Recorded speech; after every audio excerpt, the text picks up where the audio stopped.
The young woman was waiting for the bus. Suddenly, a car came flying from a distance. She froze, stunned in place.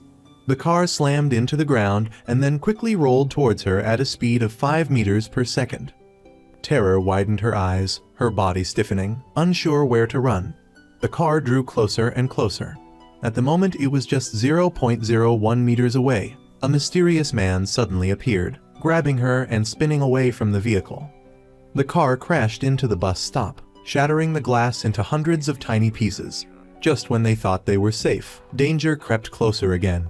The car had punched through the bus stop, and as the front end hit the ground, the rear end slowly swung towards them. After the crashing sound ceased and a long moment passed, they were miraculously unharmed. When the woman opened her eyes and took in the scene before her, she was even more astonished. The man in front of her had stopped the multi-ton car with a single arm. Einstein's theory of relativity seemed to no longer apply. But injured in the head, before she could get a clear look at her savior's face, she fainted. Her name was Yo-Riem. Upon waking up, she didn't bother bandaging her head. Instead, she rushed straight to the airport. She'd been waiting for this interview opportunity for 3 years. However, the interviewers, seeing Yo-Riem's bleeding head, advised her to go to the hospital first. But Yo-Riem insisted on completing the interview. She hadn't spoken for long before she fainted again. However, her tenacity moved the female executive. And so, the clumsy Yo-Riem landed a job in airport customer service. But on her very first day, trouble found her at the airport. A man with a suitcase was repeatedly hitting a self-check-in kiosk. It turned out he was upset about perceived discriminatory treatment by the airport staff. Why were other people allowed to check in at the counter, while he was forced to use the kiosk? After learning the reason, Yo-Riem rushed over to explain. But he didn't want to hear an explanation from a low-level employee and proceeded to vandalize another kiosk in front of her. Yo-Riem tried to stop him, but she was no match for his strength. Finally, Yo-Riem lost her patience and unleashed a torrent of verbal abuse at the man. This truly enraged him, and he immediately grabbed her by the collar. But Yo-Riem wasn't about to back down and flung his hand away. Infuriated, the man raised his hand to strike her. At that moment, a handsome man appeared, grabbing the irate man's wrist. This handsome man was Soo-Yeon, the same person who had single-handedly stopped the car to save Yo-Riem earlier. The man struggled to free his hand, but no matter how hard he tried, he couldn't break free. Soo-Yeon remained remarkably calm and composed. He addressed the man. "Excuse me, do you know that each of these self-check-in kiosks costs 20 million won? 20 million? You've broken 3 of them, so that's about 60 million. 60 million. Now terrified, the man's voice dropped to a whisper. "What do you want?" Soo-Yeon leaned in close and murmured, "You're screwed." Airport security promptly escorted the man away. Grateful for Soo-Yeon's intervention, Yo-Riem asked, "Which airline do you usually fly? I'd like to offer you a discount as a thank you." But Soo-Yeon sighed, "I probably should have introduced myself earlier. I work in customer service. So, what are you going to do now?" He broke 3 machines. After learning of the incident, Yo-Riem's superiors scolded her severely. Feeling upset, she sought out her close friend, who also worked at the airport, to vent. But then she heard from her friend about Soo-Yeon. He was apparently brilliant but treated everyone around him with cold indifference, never socializing with anyone. Prior to this, an unexpected incident at the airport had made him well known to all the airport staff. A staff member, rushing to transport luggage, was pushing a luggage cart at high speed. A child stood in his path, but due to an obstructed view, the staff member didn't see him. In a hair's breadth moment, a man suddenly rushed forward. Everyone was astonished by what they witnessed next. The man grabbed the metal frame of the luggage cart, crushing it with his bare hand. The sheer strength on display was terrifying. After he carried the child to safety, the suitcases tumbled to the ground. His name was Soo-Yeon, an airport employee. Everyone at the airport knew of him, but what they didn't know was that Soo-Yeon was a Category 1 disabled person.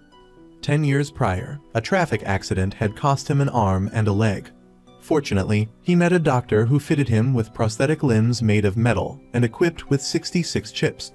Outwardly, he could live and function like an ordinary person, but in reality, his prosthetic arm and leg possessed incredible strength. One day, Soo-yeon was standing under an awning, taking shelter from the rain. A woman accidentally splashed rainwater onto his sleeve. As she repeatedly apologized, something miraculous happened. As their eyes met, it seemed as though fate itself had orchestrated this encounter. Soo-yeon then returned a lost pendant to Yo-ryum. She was so surprised she froze in place. Soo-yeon, true to his aloof nature, didn't say anything further and simply walked away with his umbrella. After work, Soo-yeon encountered Yo-ryum again. She immediately recognized him. To her surprise, Yo-ryum discovered they worked in the same department. It seemed fate had once again intertwined their paths. And so, their story truly began. Not long after, an elderly woman lost her son at the airport and frantically asked Soo-yeon for help. Yo-ryum also joined in the search. But when she learned the son was 31 years old, Yo-ryum was taken aback, thinking Soo-yeon was joking. How can a 31-year-old adult get lost? Take a look at this. After Yo-ryum reviewed the man's medical records, she immediately understood the gravity of the situation. He suffered from a mental illness. If they didn't find him soon, something terrible could happen. Upon receiving the news, their superiors ordered all staff to search for the missing man. Their only clue was that he was wearing a yellow shirt. Yo-ryum and Soo-yeon were on the same search team. While Soo-yeon was checking the restrooms, Yo-ryum suddenly spotted a man in a yellow shirt. Without waiting for Soo-yeon, she pursued the man alone. When Soo-yeon emerged from the restroom, Yo-ryum was gone. He tried to contact her through his walkie-talkie. "Han Yo-ryum?" Yo-ryum quickly switched off her walkie-talkie, tucked into her back. She was afraid to make any noise, but the man in yellow still noticed her. He then entered a restroom. Meanwhile, nearby, another man approached an airport employee. His eyes darted around nervously as he questioned the employee about a change in his flight schedule. As the employee answered, the man's face began to twitch, and he flew into a rage. "Who said you could do that? How dare you change my flight without telling me?" The man's erratic behavior and words caught Yo-ryum's attention. Perhaps this was the person they were looking for. Suddenly, he lost control completely, attacking the airport employee. Yo-ryum rushed forward to intervene. The man mistook her for a doctor coming to take him away. During their exchange, he suddenly grabbed a nearby metal pole and swung it at Yo-ryum. Soo-yeon appeared out of nowhere, shielding Yo-ryum with his body and raising his right arm to block the blow. Incredibly, the metal pole bent at a 90-degree angle. The scene defied logic. The mentally ill man was petrified, while Soo-yeon remained completely calm and uninjured. As Soo-yeon protected her, Yo-ryum was suddenly struck by a memory from years ago. She had met him before. A year earlier, she had been waiting at a bus stop when an overturned car careened towards her. Just as it was about to hit her, Soo-yeon had appeared, stopping the vehicle with his arm and saving her life.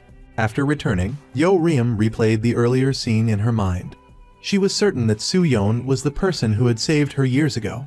So, she sought him out, asking if he had rescued her in the past. But Soo-yeon denied it, claiming they'd never met before. However, given the recent incident, Yo-ryum didn't believe a word Soo-yeon said.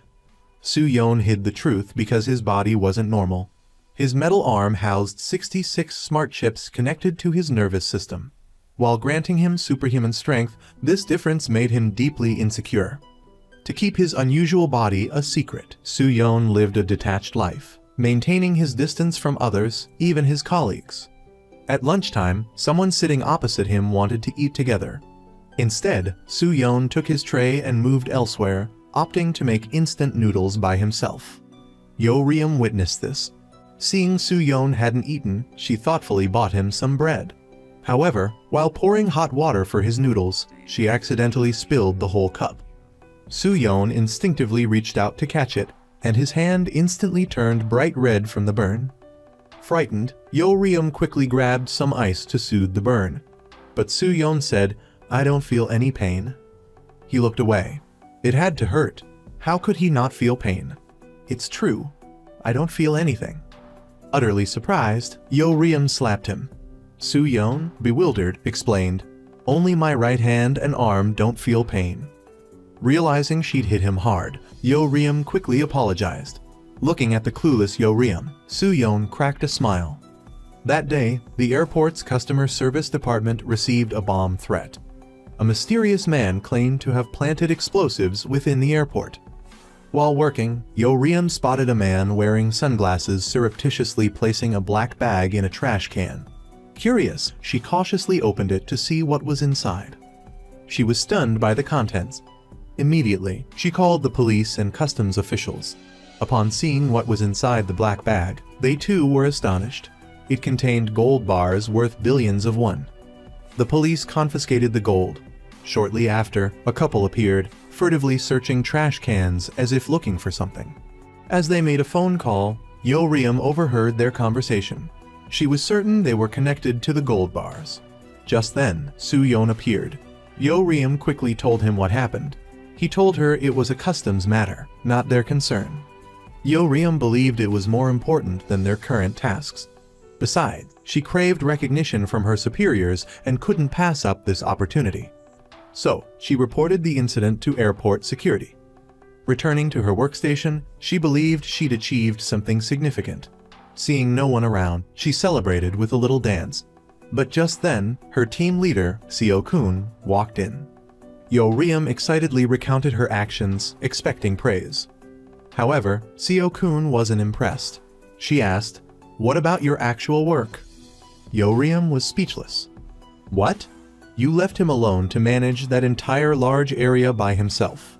Yo-Ryeom realized she had neglected her duties. She felt dejected. She went to Soo-yeon, who was working alone, to complain. She lamented that Soo-yeon was highly educated and the team leader's favorite, while she was incompetent and troublesome. She felt she needed to achieve something to avoid being ostracized and bullied. Soo-yeon disagreed with her perspective, upsetting Yo-Ryeom further. They argued heatedly and then angrily separated to work. Meanwhile, another bomb threat call came into the customer service department. The caller stated the airport would explode in 30 minutes.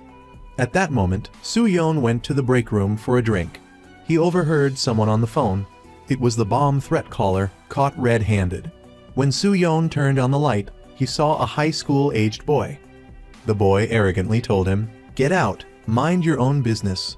But Soo-yeon remained silent and still. He knew that if he intervened, he might not be able to stay at his job. When the boy became complacent, Soo-yeon swiftly grabbed him by the collar, slammed him to the ground, and dragged him into the hallway. With a single arm, he pinned the boy against the wall, immobilizing him. It turned out the boy had staged the hoax because he didn't want to go on a free trip to Japan with his parents. His parents were the couple Yo-Ryeom had reported. They were smuggling goods in exchange for the free trip, and they would certainly face consequences for their actions. After resolving the situation, Soo-yeon quietly followed Yo-Ryeom. Realizing he had been harsh earlier, he spoke into his walkie-talkie. "Yo-Ryeom, I was a bit too harsh with you earlier. I apologize." Just then, a billboard suddenly collapsed, falling towards the boy. Luckily, Yo-Ryeom managed to push him out of the way. This made her realize that even though her job seemed small and insignificant, it played a crucial role. That day, Yo-Ryeom, Soo-yeon, and the entire customer service department were transferred to a different area. When the head of the new department came to greet them, Soo-yeon became incredibly cold. This man, In-woo, was Soo-yeon's older half-brother, the one responsible for the accident that had crippled his arm and leg 15 years prior. While saving In-woo, Soo-yeon's right arm and leg were crushed. He survived, but was left disabled. Unable to accept his condition, Soo-yeon went to a rooftop, intending to end his life. But just as he reached for the railing, a doctor appeared and saved him. Miraculously, through years of research, the doctor had developed prosthetic limbs for him. This allowed Soo-yeon to regain a normal life. Now, at the airport, Soo-yeon unexpectedly encountered his brother after 22 years. Long time no see, Soo-yeon. In-woo was now in charge of airport planning and operations. Soo-yeon recognized him, but his gaze was cold, devoid of any joy at the reunion. They were like strangers. Later, In-woo, curious about Soo-yeon's seemingly normal functionality, looked up his application. The mention of assistive devices surprised him. During a meeting, he used the pretext that Soo-yeon's electronic devices could pose a security risk to the airport and requested an investigation. Upon learning this, Soo-yeon confronted In-woo. In a secluded area, he asked, "Why investigate this?" In-woo bluntly stated he wanted Soo-yeon gone. He accused Soo-yeon of being just as annoying as before, always following him around. "I told you not to follow me back then, but you wouldn't listen, and that's why you got into the accident." 12 years ago, In-woo had been forced into a car by thugs. Worried, Soo-yeon chased after the car on his motorcycle. To shake him off, the car braked suddenly. Soo-yeon crashed, landing in a pool of blood. He looked up at his brother and weakly pleaded, "Hyung, help me." But In-woo fled the scene. Now, reunited, Soo-yeon received this explanation: "The accident was your fault for following me." Enraged, Soo-yeon grabbed his brother's collar, yelling, "Are you even my brother?" In-woo coldly replied, "Our brief connection was only due to my father's remarriage. You mean nothing to me except an unwanted burden." Devastated, Soo-yeon couldn't hold back his tears. He slowly released his grip. "You bastard!" He punched a nearby metal sheet in frustration. As he walked away, In-woo silently wept. Unbeknownst to Soo-yeon, In-woo's actions were meant to protect him, fearing he would be hurt. How dare that woman be so arrogant? Just because Yo-reum stopped her from throwing away the custom seal tape, now she's arrogantly demanding Yo-reum kneel and apologize, simply because her father is a National Assemblyman. Earlier, she had bought so many things overseas that her luggage was overweight and sealed. To avoid customs duties, she snuck her luggage into the restroom. Just as she was about to tear off the seal, she was caught by Young-ju, an airport security officer who had just finished her shift. So Young-ju called in a report. After the woman learned Young-ju's identity, they got into an argument. At that moment, Yo-reum happened to walk by and overheard them. She rushed in and tried to calm them down. The woman still tried to throw away the sealed tape, but Young-ju stopped her. The woman immediately slapped Young-ju, but Young-ju easily restrained her. Furious, the woman bit Young-ju's hand hard. Seeing this, Yo-reum stepped in to intervene but was slapped hard across the face. Yo-reum was so upset she was on the verge of tears. Seeing how vicious and shrewish the woman was, Young-ju had no choice but to use force to subdue her and then hand her over to customs officials. But they didn't know they had messed with the wrong person. Afterward, the woman used the pretext of being assaulted to demand that Yo-reum and Young-ju kneel and apologize, even using her father's position as a National Assemblyman as a threat. Because the woman's backing was so powerful, the airport security team had to investigate the matter. At the time, Young-ju was off duty, and Yo-reum's ID card had fallen out in the restroom and been picked up by a security officer. They asked Yo-reum, "Who was the airport security officer who assaulted the passenger?" Yo-reum didn't want to betray Young-ju, so she lied and said she didn't know the person.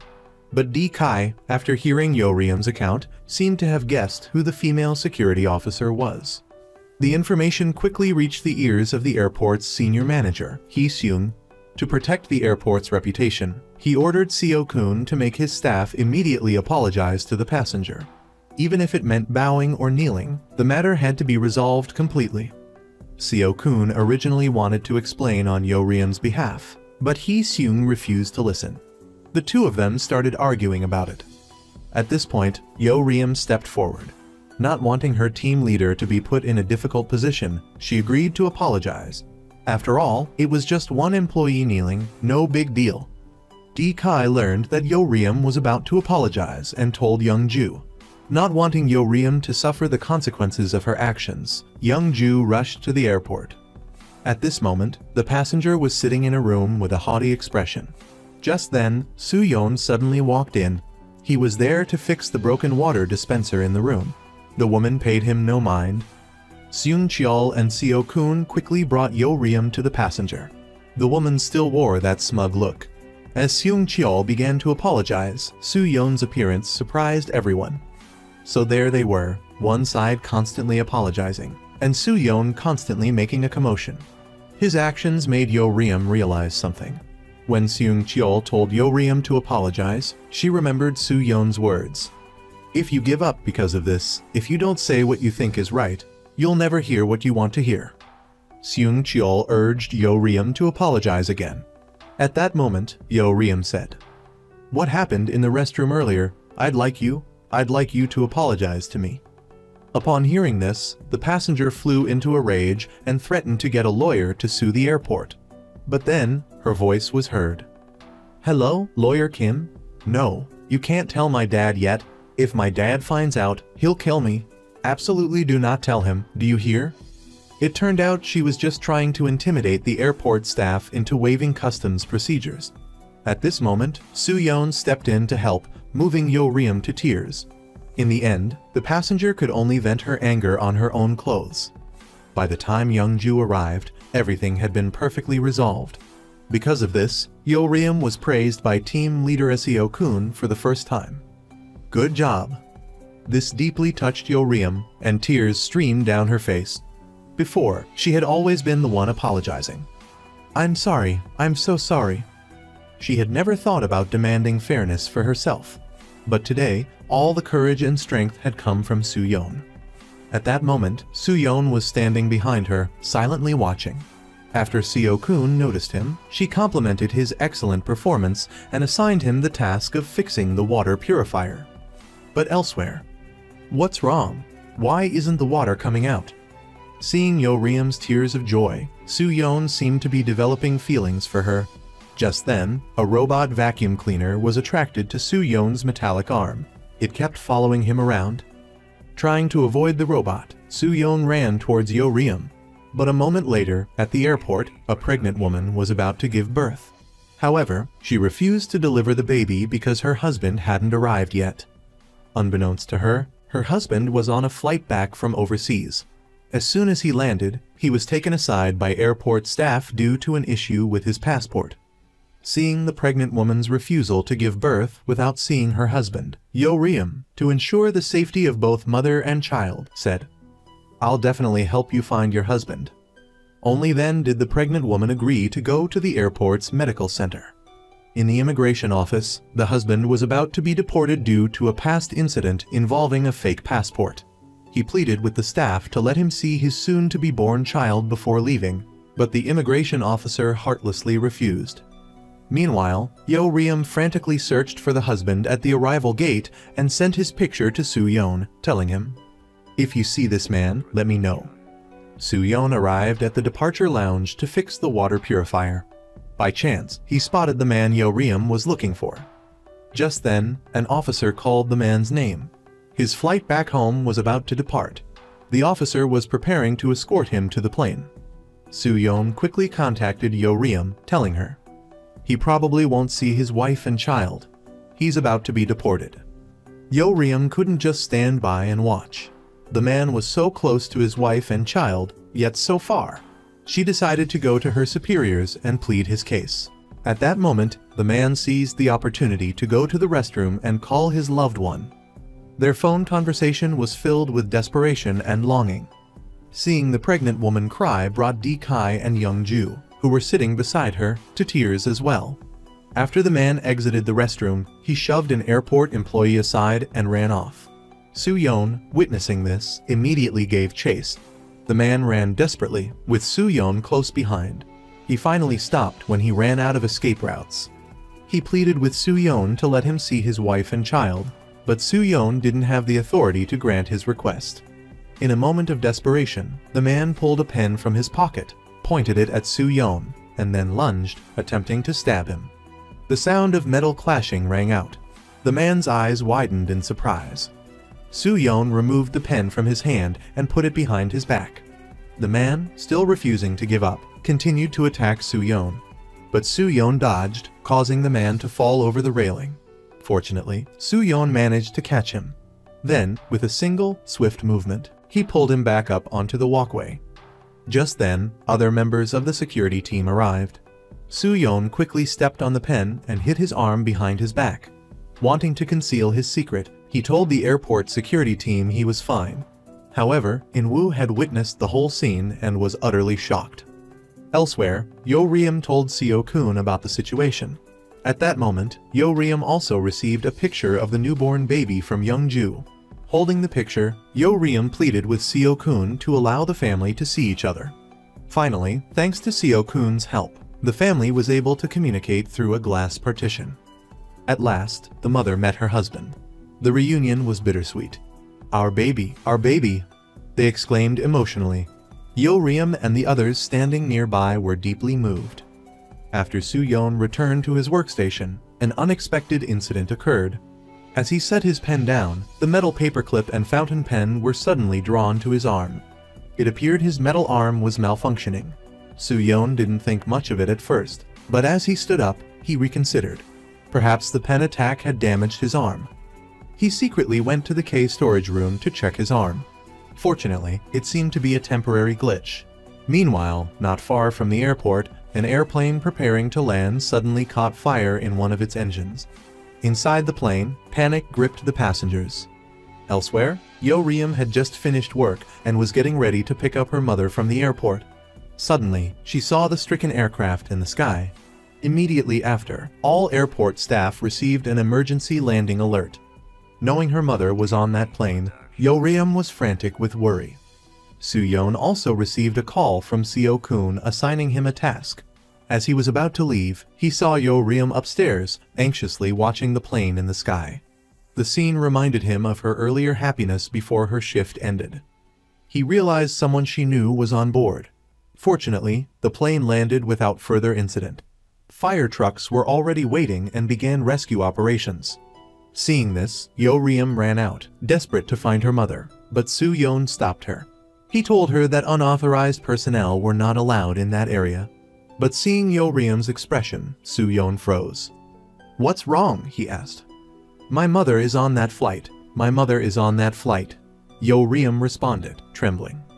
Immediately, Soo-yeon called Seo-kun, informing her that Yeoryum's mother was on the flight and requesting permission for Yeoryum to enter the restricted area.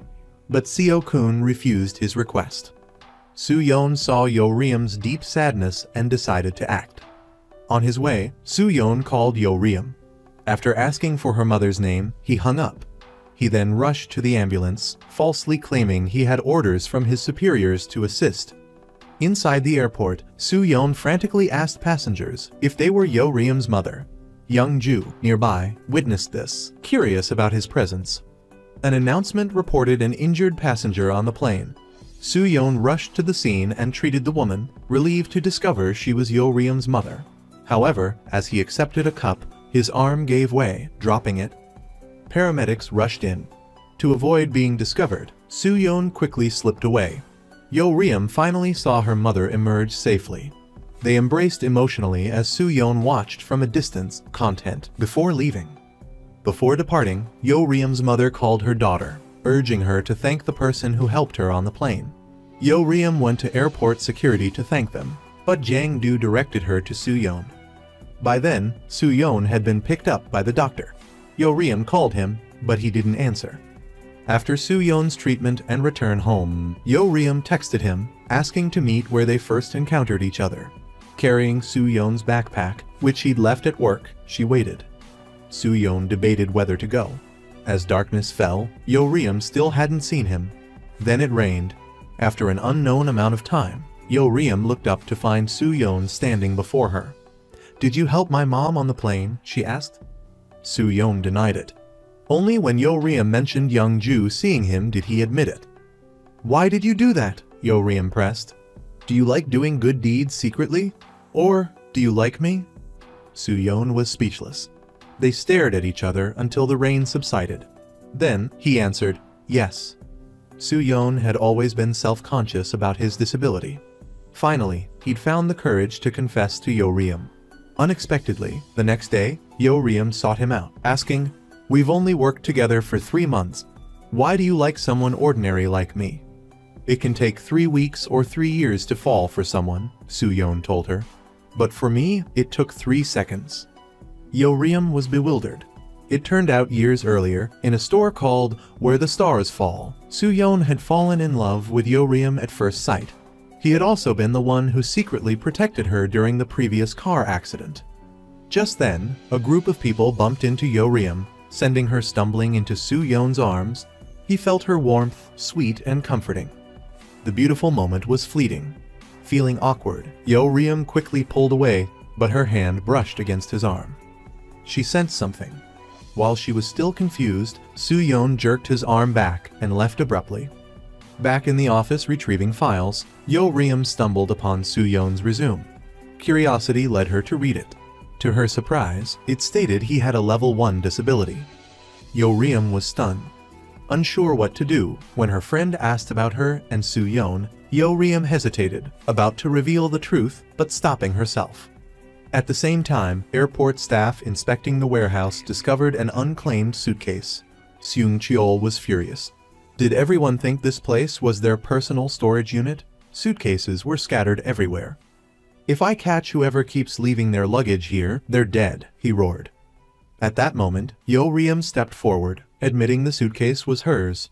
This nearly made Seung-cheol explode. It turned out her lease had expired, and she was planning to move into a new apartment. Since the apartment assignments wouldn't be finalized until tomorrow, she had no choice but to temporarily store her belongings there. After work, Yo-ryum sat alone outside with her suitcase. She had nowhere to go. Ironically, Soo-yeon witnessed this. He offered, "If you don't mind, you can stay at my place for the night." Yo-ryum followed Soo-yeon back to his apartment. But the more she thought about it, the more inappropriate it felt. Just as she was about to leave, Soo-yeon stopped her. "You don't need to overthink our relationship," he said. "You're simply staying at my place for one night." And so, Yo-ryum stayed. Soo-yeon prepared dinner for her. As Yo-ryum picked up her glass, their hands brushed. She recalled the sensation from that morning when their hands had touched. She looked at him silently. Despite her curiosity, she didn't ask any questions. She knew Soo-yeon didn't want to talk about the past. He avoided the topic, fearing that if he revealed his disability, Yo-ryum would reject him. The next morning, as Yo-ryum left Soo-yeon's apartment, she bumped into Young-ju from the airport security team. Young-ju had just moved into the same building. Assuming Yo-ryum also lived there, Young-ju struck up a conversation. Yo-ryum panicked. She quickly explained that she was visiting a friend. At work, Yo-ryum rushed to tell Soo-yeon about her encounter with Young-ju and urged him not to tell anyone she had spent the night at his place. She didn't want to become the subject of gossip. Soo-yeon agreed. But as Yo-ryum left, a noise came from behind. When Soo-yeon went to investigate, he saw a shadowy figure dash out the door. Later, as Yo-ryum was heading to work, she noticed Young-ju and some others chatting and laughing. After her shift, she returned to find her colleagues gossiping about her and Soo-yeon. Furious, Yo-ryum immediately assumed Young-ju had spread the news. She confronted Young-ju, angrily accusing him. But Young-ju was bewildered, having no idea what she was talking about. Just then, Soo-yeon appeared, pulling Yo-ryum aside. "When you two were talking in the storage room earlier," he explained, "someone else was there." Yo-ryum realized she had wrongly accused Young-ju. That evening, Soo-yeon found Yo-ryum waiting for him downstairs. Tonight, she could finally move into her assigned apartment. Soo-yeon carried her luggage out and asked for her apartment number. Upon seeing the number, Soo-yeon realized Yo-ryum would be living with Young-ju. Yo-ryum was shocked. How could she face Young-ju after yelling at her earlier?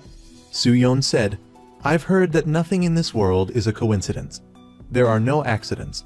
Everything that happens in life has a reason." Yo-ryum was even more surprised. Her parents had told her the same thing when she was a child. "Do you know my father?" she asked Soo-yeon.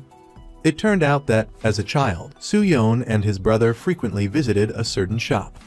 The owner of that shop was Yo-ryum's father. At the airport, an arrogant passenger dumped an entire bottle of water on an airport employee's head. Furthermore, he verbally abused the employee. The employee tried to remain calm and informed the passenger that he couldn't bring water onto the plane. Surrounding passengers criticized the man's behavior. But he became even more arrogant and even tried to physically assault the employee. At this point, the airport employee lost his patience. Finally, the two men got into a fight.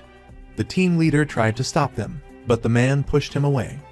Soo-yeon, worried about the negative impact this incident would have on the airport's image, rushed over and pulled the airport employee away. At this point, the employee realized his behavior was unprofessional. Afterwards, the passenger used the airport employee's use of force as a reason to demand compensation for his plane ticket and emotional distress. In-woo arrived to handle the situation. The passenger insisted that the employee apologize and reimburse him for his ticket. The team leader immediately apologized. "I'm sorry, but the employee felt he hadn't done anything wrong.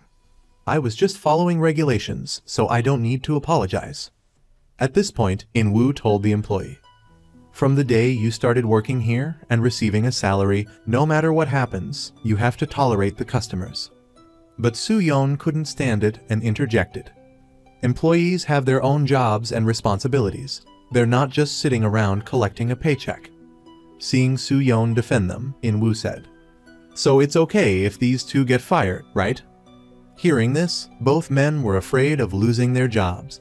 Tears welled up in their eyes. The team leader, without hesitation, knelt down and apologized to keep his job. For the sake of his wife and children at home, he knelt and begged the passenger for forgiveness. "I'm sorry, I'm truly sorry." This action made the other employee feel even more frustrated.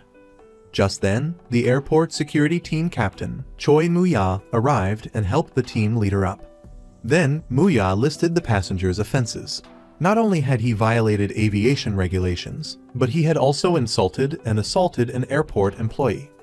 The passenger, enraged, shouted, "The airport employee grabbed my collar first." At this moment, Yo-ryum, who was standing nearby, presented a video. Seeing the concrete evidence, the passenger fell silent, his face flushed with shame. Soo-yeon, seeing Yo-ryum resolve the situation so effectively, smiled at her with pride. Later, Soo-yeon asked Yo-ryum to go for a walk. He looked down at Yo-ryum's hand, a bold thought suddenly crossing his mind. He pretended to be calm, pulling his left hand out of his pocket and tentatively reaching towards Yo-ryum's hand. But he still couldn't muster the courage to take it. Just as he finally gathered his courage to hold her hand. "Hey, Mr. Soo-yeon?" Yo-ryum called out to him. Soo-yeon was startled. Yo-ryum said, "It turns out my father left me when I was 9. Yo-ryum was surprised that Soo-yeon knew her father. At that very moment, Soo-yeon finally took Yo-ryum's hand. In this moment, the two gazed deeply into each other's eyes. Yo-ryum closed her eyes. Soo-yeon couldn't resist, leaning his face closer to hers. Just as they were about to kiss, Soo-yeon suddenly told Yo-ryum, "Call the police." Then, he quickly placed a kiss on her lips and ran towards the group of people fighting. The man, seeing him interfering, prepared to teach him a lesson. But as he threw a punch, Soo-yeon easily dodged it. Then, he grabbed the man's fist and squeezed it hard. The man screamed in pain. Another man, seeing this, swung a stick at Soo-yeon's leg. Crack! The wooden stick shattered, but Soo-yeon's leg didn't budge. Then, with a single swing of his arm, Soo-yeon threw the man into a pile of trash, knocking him unconscious. Unexpectedly, Soo-yeon realized the man he had just hit was the airport security team captain, Choi Moo-ya. While he was still puzzled, someone from behind suddenly used a taser on him, knocking him unconscious. Smoke started to rise from his prosthetic limbs. By the time Yo-ryum arrived with the police, the group of people and Soo-yeon had disappeared. At that moment, Moo-ya was taking the injured Soo-yeon to the doctor. After Soo-yeon regained consciousness, the doctor had finished bandaging his injured arm. Due to the severe burn, the muscles in his arm were also damaged. The doctor advised him not to use his prosthetic arm anymore. Otherwise, the muscles in his arm could become necrotic. He also told him to use a wheelchair from now on. The next day, Yo-ryum was extremely worried when she learned that Soo-yeon hadn't gone to work. She kept calling him, but no one answered. That day, as soon as he woke up, Soo-yeon saw Yo-ryum's missed calls and messages checking on him. This made him involuntarily recall their past together. At this moment, Soo-yeon realized he was deeply in love with Yo-ryum. Even if he faced the risk of necrosis, he didn't want to be separated from his beloved. So, he put on his prosthetic arm and leg and stood up. Next, he got dressed and, while the doctor was still out, secretly took the doctor's car keys and drove off to see the woman who was constantly on his mind. After the doctor discovered this, he hurriedly called Soo-yeon. But when he saw the doctor calling, he ignored it. The doctor immediately contacted Seo-kun, Soo-yeon's team leader, and told her about his dangerous situation. He suspected Soo-yeon might be going to the airport to find Yo-ryum. So, she quickly went to ask Yo-ryum, but Yo-ryum knew nothing. Then, she called Soo-yeon while running around looking for him. Finally, she found Soo-yeon on the rooftop. At this moment, she was filled with excitement. She solemnly walked over to the man she longed for day and night. Yo-ryum anxiously asked Soo-yeon why he had suddenly disappeared. She said she was very worried about him and asked why he hadn't answered his phone. She kept expressing her concern for him, which made him very happy. Then, he said, "Let's be together." At that moment, the two gazed at each other lovingly, embraced, and shared a passionate kiss. This beautiful scene and their sweet love moved everyone. Soon after, Soo-yeon happily left. The doctor and Seo-kun were angrily waiting for him at the door. As the doctor was criticizing Soo-yeon for his reckless actions, he suddenly noticed lipstick on his lips. Seo-kun immediately understood Soo-yeon's state of mind. Seeing that he was safe, Seo-kun gave a mischievous smile and left. The doctor, exasperated, handed Soo-yeon a tissue to wipe his mouth. Despite his embarrassment, Soo-yeon was overjoyed. That evening, Yo-ryum, still unaware of Soo-yeon's health condition, asked him out. The doctor tried to stop him again, but Soo-yeon stubbornly insisted on going. The doctor didn't know what to do, but as Soo-yeon reached his car, his right hand suddenly lost control, and the keys fell to the ground. This frightened him. A second later, his arm seemed to recover. It was just a temporary lapse. Soo-yeon thought he was fine, but as he bent down to pick up the keys, he froze, dumbfounded. Suddenly, his hand lost control again, magnetically drawn to the car next to his. He tried with all his might to pull his hand away, but no matter how hard he tried, he couldn't. At that moment, the car window began to crack, and he felt utterly helpless and despairing. Then, the window shattered, but his hand remained stuck to the car. If someone who bullied you in school suddenly acted friendly towards you as an adult, what would you do? This person is Min Young, a tour guide. Seeing Yo-ryum working at the airport, which could be beneficial to her own work, she enthusiastically greeted her. She even said that now she had someone to rely on. This unusual attitude surprised Yo-ryum. Before Yo-ryum could speak, Min Young snatched her phone, saved her own number, and even invited her out for a meal. After Min Young left, Yo-ryum stood frozen, like a wife waiting for her husband, still unable to compose herself. The encounter brought back painful memories of her past, the humiliation she had endured. She unconsciously clenched her fists. Unbeknownst to everyone, after entering the restroom, Min Young called a friend, bragging about running into her old high school classmate, Yo-ryum, the same girl she used to bully. Worse, she now wanted Yo-ryum to get her some VIP passes. Emerging from the restroom, Min Young attached the names of the passengers she was supposed to meet to the railing. Coincidentally, Yo-ryum witnessed this. Min Young's actions violated airport regulations, but Yo-ryum hesitated to confront her former bully. Yo-ryum was terrified. Finally, she mustered the courage to speak to Min Young. Min Young's face hardened, but she feigned cheerfulness as she tore down the names. Yo-ryum then declined her offer to have lunch together, hoping they could avoid each other in the future. After saying her piece, Yo-ryum retreated to a corner. Although her heart was pounding, she felt a surge of pride for standing up to Min Young. However, Yo-ryum was unaware that Min Young wasn't planning to let her off so easily. Elsewhere. As Soo-yeon headed out to meet Yo-ryum for their date, his arm was suddenly and violently pulled toward his car. At that very moment, Yo-ryum's close friend Yoon-sub happened to be passing by and heard the shattering of glass. Approaching the scene, Yoon-sub couldn't believe his eyes. The car window was smashed, shards of glass littered the ground, and the car door was severely dented. Soo-yeon was hiding behind the car, his arm bleeding profusely. Something was wrong with his robotic arm. Soo-yeon desperately hoped no one had seen him, but Yoon-sub had already witnessed the incident. Yoon-sub then helped Soo-yeon back to his apartment. There, Yoon-sub's attention was drawn to certain items within the apartment. As he left, he looked back at Soo-yeon's place, a look of realization dawning on his face. Inside the apartment, the muscles in Soo-yeon's injured arm were severely damaged. After bandaging the wound, the doctor suspected the incident was caused by a malfunctioning chip in Soo-yeon's body. To prevent further incidents, the doctor advised him to stop using his prosthetic limbs temporarily. However, Soo-yeon insisted on continuing for one more month. It turned out that the previous night, he had been electrocuted, collapsing to the ground, and Mu-ya had discovered his secret. Soo-yeon feared that if Mu-ya revealed his secret, he would no longer be able to live a normal life. Therefore, he had proactively sought out Mu-ya, begging for one more month. After that, he would resign. He did this because he wanted to spend his last month at the airport with Yo-ryum, the woman he loved.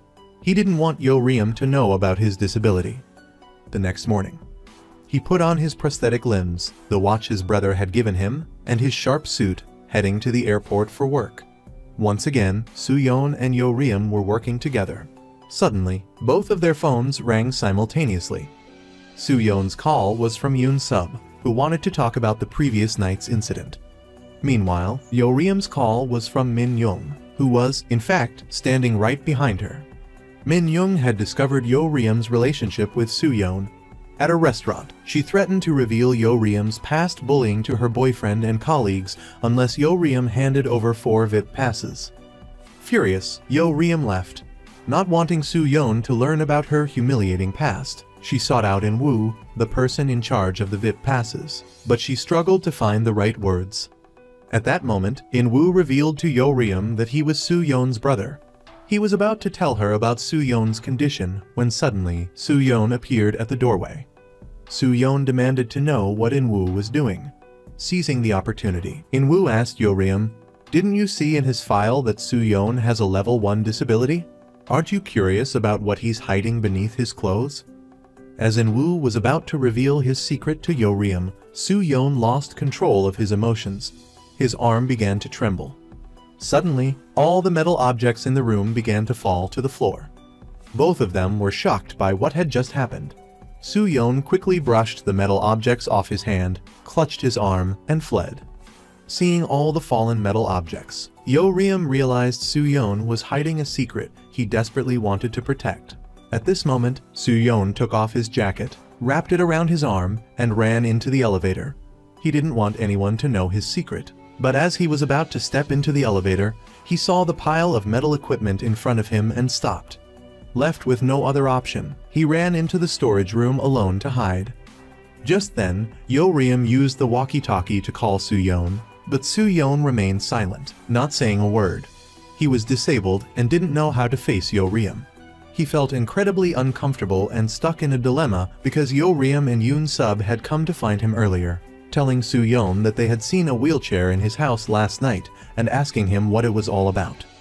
Clearly, Yoon-sub knew that Soo-yeon's body was not completely healthy, but he still wanted Yoon-sub to keep his secret. Even though Yoon-sub also loved Yo-ryum, he knew that Yo-ryum loved Soo-yeon. He didn't want Yo-ryum to be with someone who was constantly hiding things from her. He believed that there should be no deception in love. Yoon-sub gave Soo-yeon from now until the end of the week to tell Yo-ryum his secret. In the office, Yo-ryum looked at Soo-yeon with a distressed face. She also had a painful past that she didn't want Soo-yeon to know about. But right at that moment, someone threatened to tell Soo-yeon about Yo-ryum being bullied back in high school. As Yo-ryum didn't know what to do, Seo-kun walked over and placed 4 VIP pass cards on the table. Yo-ryum then realized that Seo-kun was also at the restaurant and knew that Yo-ryum was being threatened. But Seo-kun said that if Yo-ryum endured it once, she would be threatened forever. He hoped she could think carefully and make a decision. Afterward, Yo-ryum took the pass cards to meet Min-young. She was overjoyed that Yo-ryum had acquired the cards so quickly. But she didn't know that Yo-ryum had no intention of giving them to her. Next, Yo-ryum said to Min-young, "Even though I had a very difficult time when I was being bullied, I got through it thanks to my mother's care. I'm no longer afraid of Min-young, and I'm no longer threatened by her." After speaking, Yo-ryum tore the 4 pass cards in her hand, then walked straight away without looking back. That evening, Soo-yeon returned home and told the doctor, "I think I know the reason why my body keeps experiencing strange phenomena. I know what's causing the errors." As it turned out, this phenomenon had appeared the first time he met Yo-ryum. Subsequently, as Soo-yeon's feelings for Yo-ryum grew deeper, the frequency of his device malfunctioning increased. But now that he was deeply in love with Yo-ryum, He didn't know how he would face Yeoreum in the future. Just then, Yeoreum called. Soo-yeon had been planning not to answer, but the doctor handed him the phone anyway. Yeoreum said, "If you don't want to talk about it, you don't have to. I'm sure you have a good reason." Yeoreum's understanding touched Soo-yeon deeply. He thought to himself, "Are you really okay with this?" The next day, Soo-yeon took Yeoreum up to the roof and asked if she thought he was strange. But Yeoreum said that people were different to begin with, so she didn't care about Soo-yeon's strangeness. At this point, Soo-yeon told Yeoreum that he was constantly having problems because of her. Yeoreum was confused, but Soo-yeon wouldn't explain. He just reached out and gently brushed her hair. Soo-yeon desperately wanted to kiss her, but he couldn't quite bring himself to do it. He apologized. "Please, give me some time." Inside the airport, a man with a knife was holding an airport employee by the neck. Yeoreum recklessly ran to intervene but was slashed. Her bag was cut open, falling to the ground, and blood dripped onto it. Everyone around was terrified. Yeoreum stared at her wound, so scared she collapsed to the floor. Just then, D-Kai and Young-ju from the airport security team rushed over. D-Kai charged forward, knocking the knife out of the man's hand and subduing him. At the information desk, Yeoreum began to lose consciousness as Young-ju called out to her. Young-ju frantically called Soo-yeon. When Soo-yeon heard that Yeoreum was injured, his face showed clear distress. Suddenly, a young man bumped into Soo-yeon, and his phone fell down the stairs. Soo-yeon tried to reach for it, but he couldn't grab it. A second later, he fell from his wheelchair. He crawled forward on his disabled body, but the phone seemed miles away, though it was right in front of him. Finally, when he got the phone, the call had already ended. Meanwhile, as the paramedics treated Yeoreum's wound, the man used the opportunity when D-Kai was distracted to headbutt him and then escape. By the time D-Kai chased him to the airport doors, he was gone. Soo-yeon sat on the ground. He looked at his disabled body, consumed by pain. The idea of a beautiful romance felt like a distant dream. Afterward, he went to the airport on his damaged body and asked Seo-kun who had hurt Yeoreum. Seo-kun said it was because an airport employee broke up with her boyfriend, and because her ex-boyfriend didn't care, he went to the airport to threaten her, and it happened when Yeoreum tried to stop him. After hearing that, Soo-yeon didn't say much. He just clenched his fist and angrily walked away. Next, he found the employee and learned what her ex-boyfriend looked like and which internet cafe he frequented. At that moment, the boyfriend was happily playing a game at the internet cafe, unaware of the danger coming. When he came out of the cafe, about to light a cigarette, someone grabbed his shirt and threw him to the ground, followed by 1 punch, 2 punches, 3 punches, the person continuously attacking him. Then he lifted him up like an eagle, and he didn't know that he had angered someone who adored his girlfriend. At this point, he was still arrogant, constantly cursing, and he pulled out a knife from his pocket, ready to fight back. But Soo-yeon didn't give him the chance. He landed another blow to the guy's face. He was terrified, screaming and running, but was pulled back and beaten again. Later, D-Kai from the airport security team received a call from a stranger. When he arrived at the restroom and opened the door, he found the man who had threatened the airport staff the day before beaten to a pulp and tied up, thrown in there. At that moment, Soo-yeon came to Yeoreum's bedside and, seeing his beloved injured, was deeply heartbroken. The next day, the man was taken to the police station, and Yeoreum went to cooperate with the police investigation. Right when she encountered the man, he looked at Yeoreum and gave her a sinister smile, sending chills down her spine. Immediately, Soo-yeon reached out and pushed Yeoreum aside to protect her. Upon seeing Soo-yeon, the man instantly recognized him as the person who had beaten him up yesterday. He lowered his head before being taken away, and even remembered Soo-yeon's name. Soo-yeon didn't know that this man would bring trouble for him later on. On another side of town, the man's boss, Manager Joe, went to see In-woo and wanted In-woo to vouch for his younger brother. But In-woo immediately refused. Then, Manager Joe said, "Isn't the guy who beat up my subordinate also named Soo-yeon?" This reminded Manager Joe of In-woo's younger brother who had been in an accident, who also apparently had the same name, Soo-yeon. At that moment, In-woo suddenly felt tense. He repeatedly denied it and advised him to manage his subordinates better. After In-woo left, Manager Joe began to have people investigate Soo-yeon.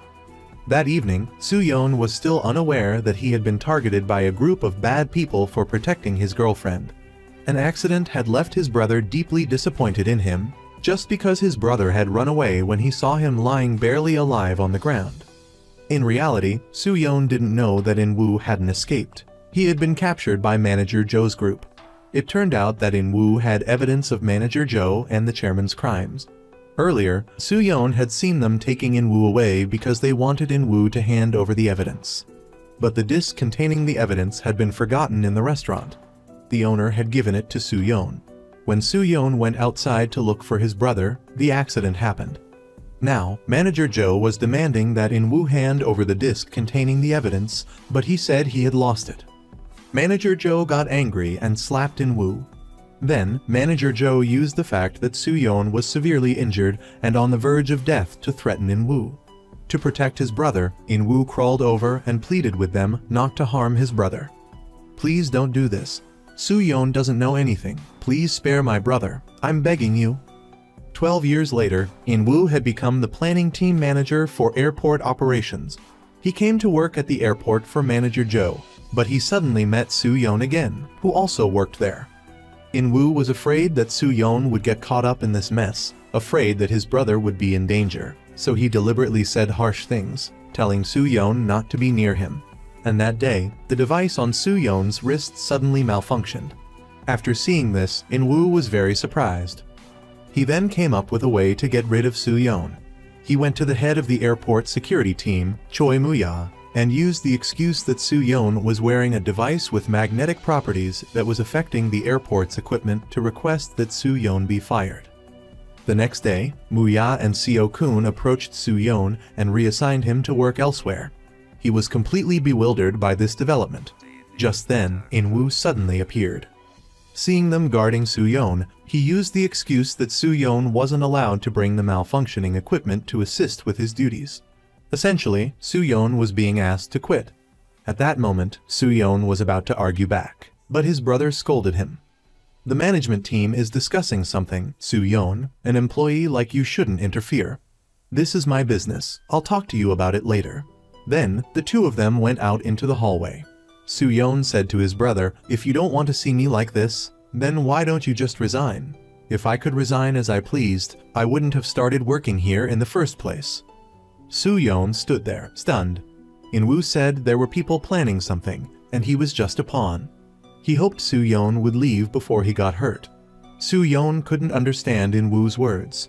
He stood rooted to the spot. Not long after, while Soo-yeon was patrolling at the airport, he saw his brother talking to a man. When he got a good look at the other man's face, he recognized him as the one who had beaten up his brother years ago. He was shocked. Why was In-woo sitting with that guy? Soo-yeon went to In-woo to demand an explanation. He had thought In-woo was avoiding him out of remorse for what happened years ago, but it was actually because of those people. This made Soo-yeon misunderstand In-woo even more. In-woo just gave him a cold warning, "Shut your mouth and get out of my sight." Soo-yeon, looking toward Manager Joe, didn't realize that the man he had beaten up for assaulting his girlfriend was Joe's underling. That evening, Soo-yeon and Yo-ryum went home together.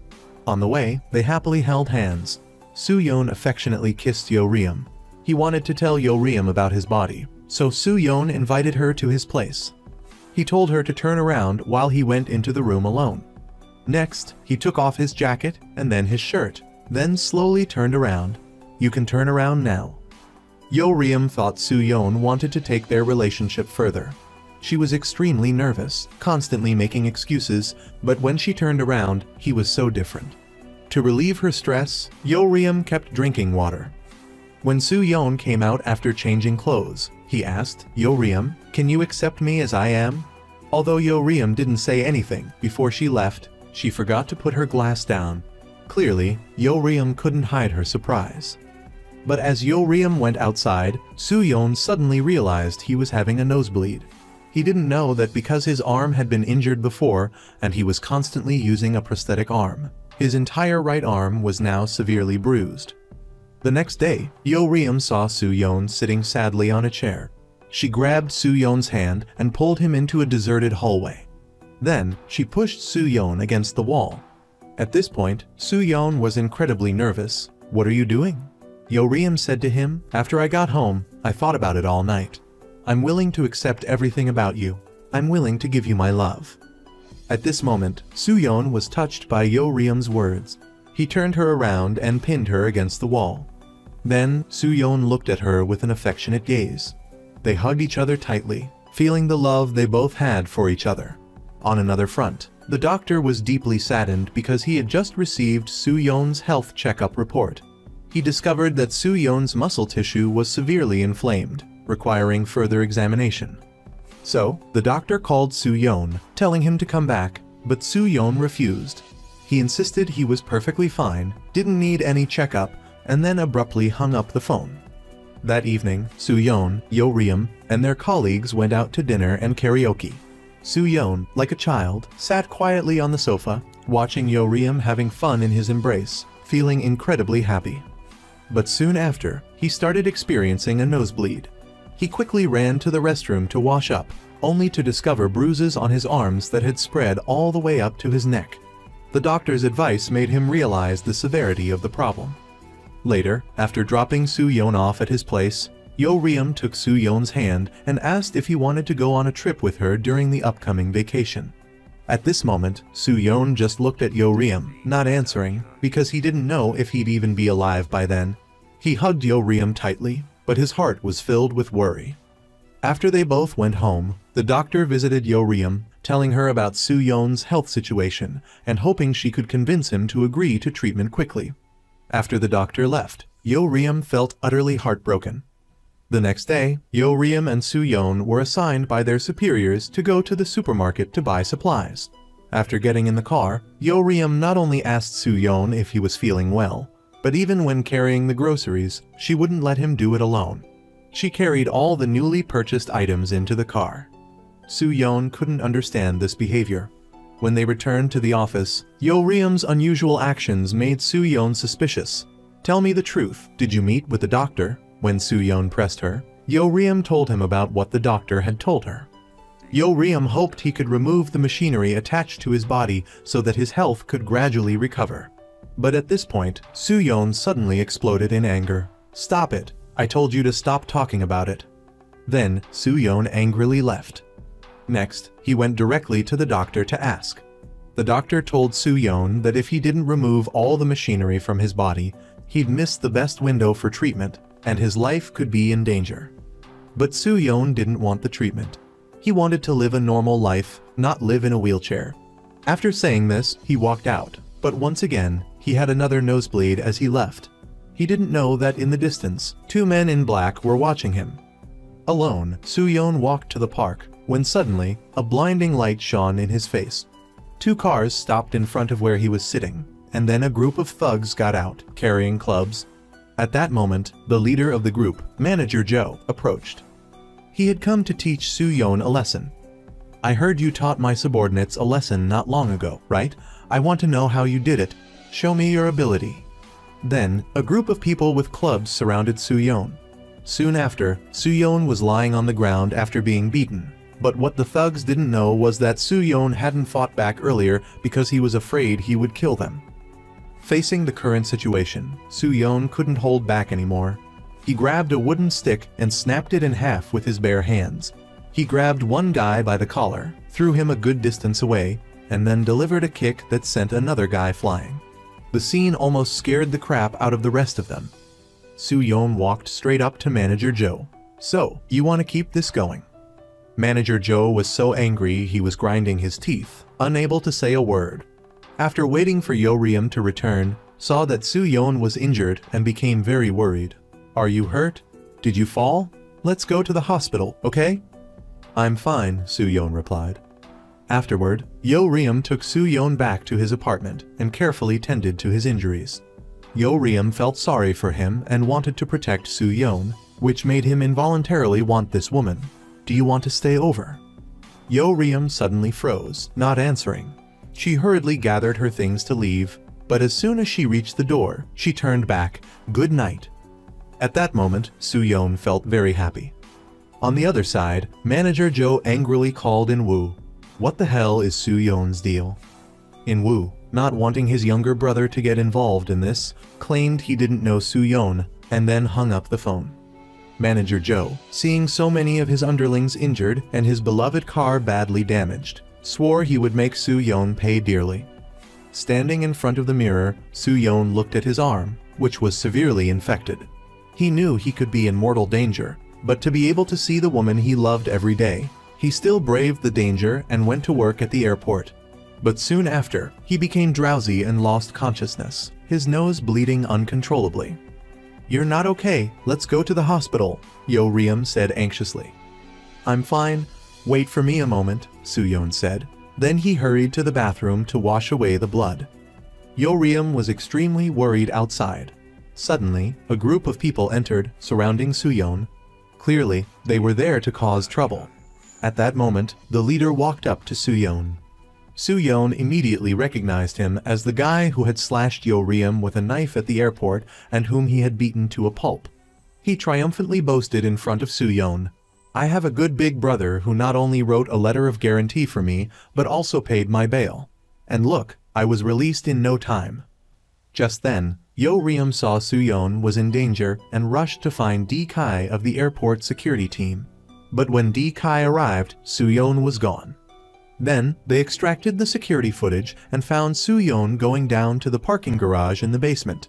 So D-kai led Young-ju and the security team down to the basement parking garage to stop them from taking Soo-yeon away. But Soo-yeon stepped forward and told D-kai's group, "Don't stop them. I'm afraid I'll get more people hurt because of me." But D-kai was determined not to let Soo-yeon go with those people. As the two sides were arguing, D-kai's phone rang. "Can you hear me?" "Yes, I can. Go ahead, team leader." All security personnel withdraw from that location. It turned out that Muya had told In-woo about Soo-yeon's situation. In-woo promised to let Soo-yeon go with those people, and he promised to bring Soo-yeon back. "Withdraw immediately." Soo-yeon was taken by the other 8 guys to an abandoned forest. After receiving the news, In-woo rushed there. He hoped that Manager Joe would spare his younger brother, but Manager Joe adamantly insisted on killing Soo-yeon. Left with no other choice, he said to Manager Joe, "Do you want the hard drive from 12 years ago to be made public? You said you lost it, but didn't you think I kept it to ensure my and Soo-yeon's safety?" At this point, Manager Joe was enraged. He threw a punch, knocking In-woo to the ground. Seeing her brother being attacked, Soo-yeon started fighting back against the thugs surrounding them. Just then, one of the goons swung a bat, knocking In-woo unconscious. "Brother," Soo-yeon, furious, tried to go to his rescue, but the thugs held her back. Next, Manager Joe took In-woo outside, ordering his men to throw In-woo into the ocean. D-kai witnessed this scene. Afterward, Manager Joe drove away. Meanwhile, back at the factory, Soo-yeon was still fighting the thugs.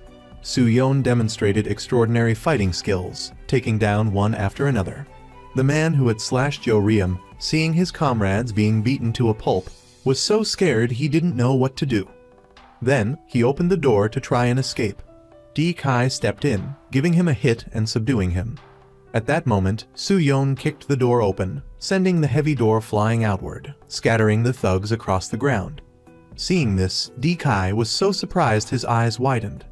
Soo-yeon walked up to the man, lifting him up with one hand. "Do you know where they took my brother? I can get information." Just then, In-woo had been taken to the coast. And as they got out of the car, D-kai drove Soo-yeon there. Seeing this, the thugs quickly opened the trunk to grab their bats. As they headed towards Soo-yeon, In-woo saw Soo-yeon in the distance. He remembered the time Soo-yeon had saved him before. "Brother, I don't want my younger brother to be in danger because of me again." He quickly crawled across to the driver's seat, started the car, and drove straight into the thugs. But instead of hitting them, the car put In-woo in even greater danger. The car was now dangling precariously over the edge of the cliff, threatening to fall at any moment. Just as the car was about to fall, Soo-yeon suddenly appeared. Everyone around was shocked to see Soo-yeon, who was using one arm to hold the car. He tried his best to pull the car back to safety, but because he was already injured, no matter how hard he tried, he couldn't do it. In-woo didn't want to implicate his younger brother, so he shouted, "Let go, Soo-yeon, let go!" Soo-yeon endured the pain, refusing to let go. And just like that, Soo-yeon pulled the car back onto solid ground. At that moment, Soo-yeon, seeing that his brother was no longer in danger, smiled. A smile suddenly appeared on Soo-yeon's face, which was covered in sweat and tears, because he saw In-woo come to save him. This proved that his brother still cared about him. But when Soo-yeon turned back, his body was completely exhausted. Yo-ryum saw her boyfriend in front of her, rushing towards him. Soo-yeon couldn't hold on any longer and collapsed to his knees. As Soo-yeon passed out, Yo-ryum ran to embrace him. Soo-yeon, Soo-yeon. After they returned, Yo-ryum saw Soo-yeon was seriously ill and was heartbroken. Then, she opened her bag, took out an electronic device, and recalled the doctor's words, "Soo-yeon must stop, so Soo-yeon can keep living." This device can shut down the machines attached to Soo-yeon.